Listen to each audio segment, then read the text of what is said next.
Madam ఇప్పుడు దీనికి సంబంధించి ఇప్పుడు మీరు ఎన్నో కేసులు చూస్తుంటారు కదా, మీ దగ్గర సక్సెస్ రేట్ ఎంత అండి?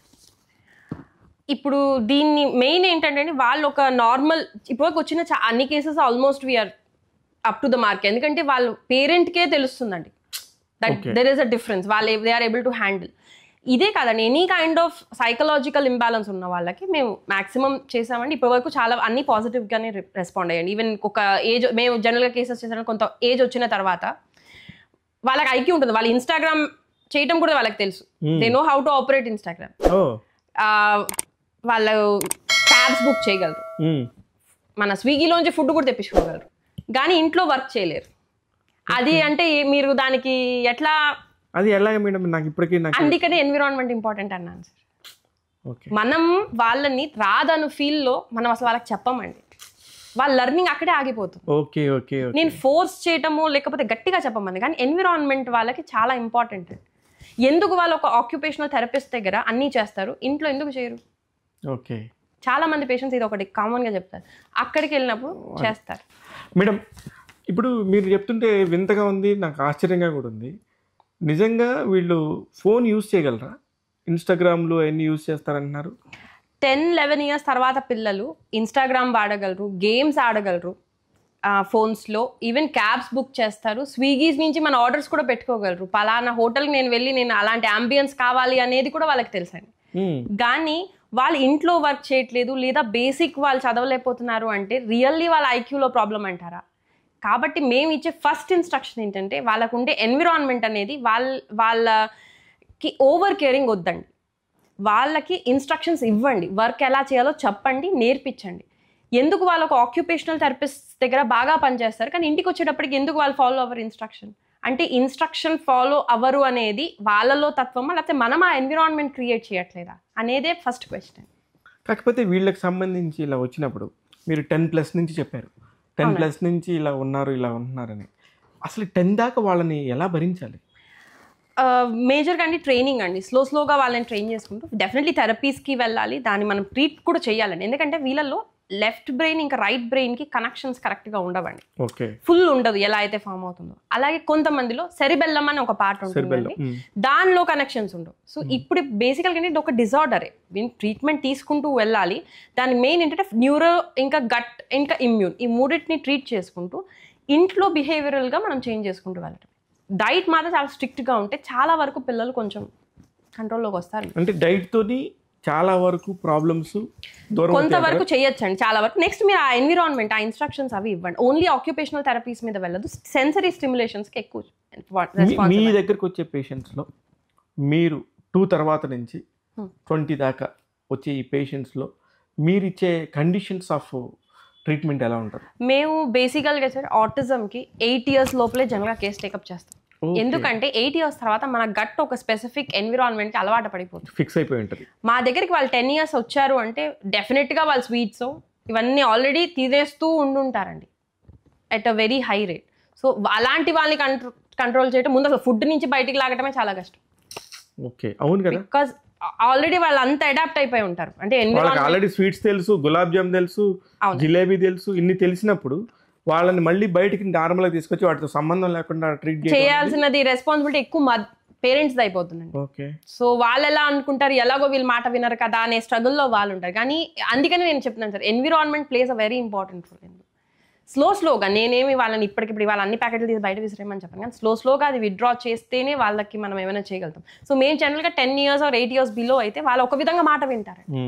వాళ్ళు మెయిన్ ఏంటంటే గట్ కానీ వాళ్ళ యొక్క గట్ని మనం మాడిఫై చేయడానికి కూడా ఈజీ. వీళ్ళకి కెఫిర్ ఇలాంటివి కూడా మేము ఇంట్రడ్యూస్ చేయమని చెప్తామండి. నెక్స్ట్ ఏమో ఎక్కువగా ఆల్కలైన్ ఫుడ్స్ పెట్టమంటాము, ఈ కలర్ ఇంకా యాడెడ్ ఫుడ్స్ని తగ్గించమంటాం. మీరు టూత్పేస్ట్లో చూసినట్టయితే చాలా రకాల కెమికల్స్ ఉంటాయండి, జనరల్గా ఎవరం గమనించాం మనం.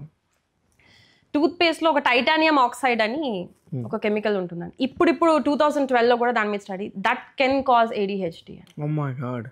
మనం 2 years నుంచే వాళ్ళకి పళ్ళు తోముతూనే ఉంటామండి విత్ టూత్పేస్ట్ అనేది.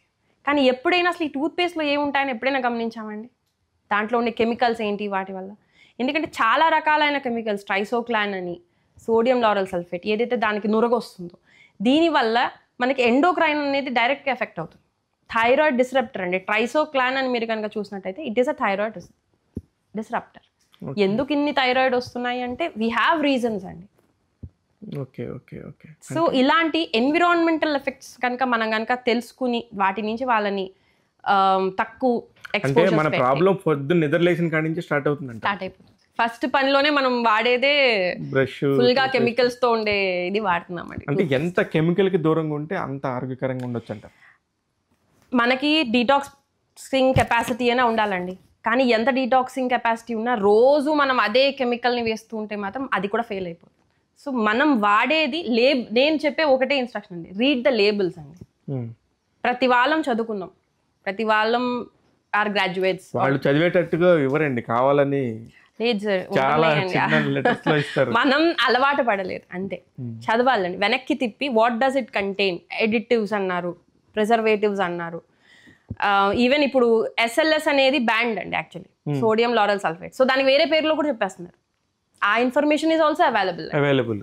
మనం అవేర్నెస్ పెట్టుకోవాలండి. జనరల్ కామన్ పీపుల్ ఎందుకు మాకు ఇన్ని బాధలు అంటే we have to see what we are using కంపల్సరీగా. చాలా వరకు చూసుకుంటే 80% మనకి చాలా ప్రాబ్లమ్స్ తగ్గిపోతాయి. అల్యూమినియం వెజల్స్, టెఫ్లాన్స్, అల్యూమినియంలో ప్యాక్ చేసి వేడిగా ఉంటుందని మనం చేసేది. సో ఇవన్నీ మ్యాటర్స్ అండి.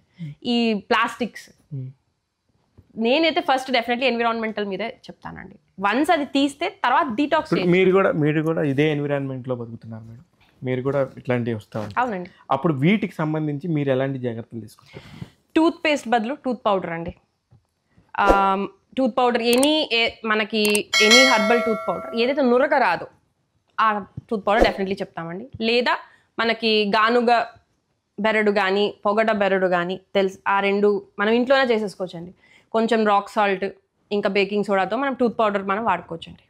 Tooth powder change compulsory. Second thing dishwashers and detergents. అందులో కూడా ఒకసారి వెనక్కి చదివితే మనం అనుకుంటాం అది మన నోట్లోకి వెళ్ళట్లేదని, కానీ మనం ఎప్పుడైతే బట్టలు ఎంత వాసన వస్తే అంత బాగా ఉతికినట్టు అనుకుంటాం, ఎంత స్మెల్ రావాలో అంత.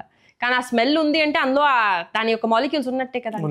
అది మనం బాడీ మీద వేసుకున్నప్పుడు మనకి చవంటలు పట్టినప్పుడు ఆర్ త్రూ స్కిన్ డెఫినెట్గా అది లోపలికి వెళ్తాయి.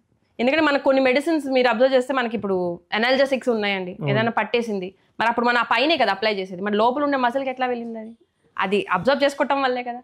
మరి మనం వేసుకునే ఈ బట్టలు ఈ డిటర్జెంట్స్ అన్నీ కూడా దాని బదులు వెళ్తాయి కదండి. సో నేను డిటర్జెంట్స్ ఇంకా దీని బదులు సోప్ నట్, కుంకుడుకాయ చాలా సులువుగా ఈజీగా చేసేయచ్చు. జస్ట్ ఒక టిష్యూ పేపర్తో మనం డిష్ వాషర్ ఏదైతే బాగా ఆయిలీ ఉందో క్లీన్ చేసేసుకుని మీరు ఒకసారి వాడి చూస్తే ఈజీగా క్లియర్ అయిపోతుంది. అది హార్మ్లెస్ అండి, అబ్సల్యూట్లీ మనకి హార్మ్ చేయదు అండ్ వీఆర్ సేఫ్, మనకి క్లియర్గా ఉంటుంది.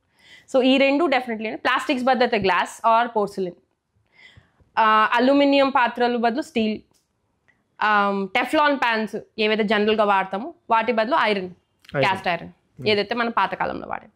సేమ్ అవే దోశలు వచ్చేస్తాయండి, ఇబ్బంది ఏమి ఉండదు.